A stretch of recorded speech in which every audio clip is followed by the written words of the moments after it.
So hello guys, I'm discussing of Philippine criminal justice system.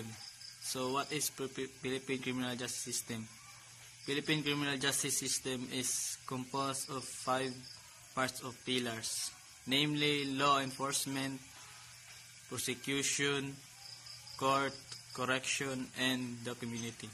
The law enforcement consists of the officers and the Philippine National Police, the PNP, and the National Bureau of Investigation, the NBI, and the other agencies.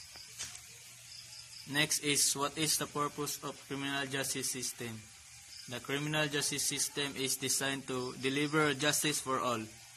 This means protecting the innocent, convicting criminals, and providing a fair of justice process to help keep order across the country. In other words, keep our citizens safe.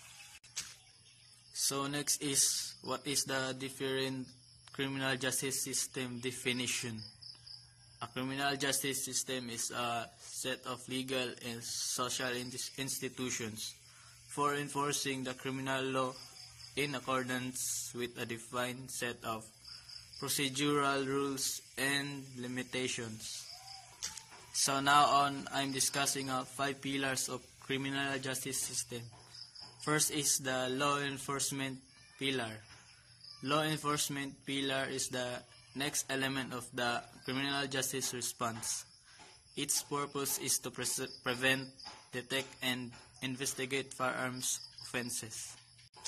Next is prosecutor pillar. Prosecutor pillar is actively involved in the investigation of crimes and can commence an investigation upon receiving a report from a law enforcement agency or a private property. Third is court pillar. Court pillar are responsible for the trial process.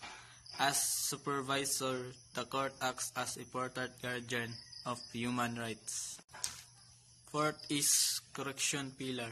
Correction pillar undertakes the information and rehabilitation of offenders for their eventual absorption into a social and economic streams of the community.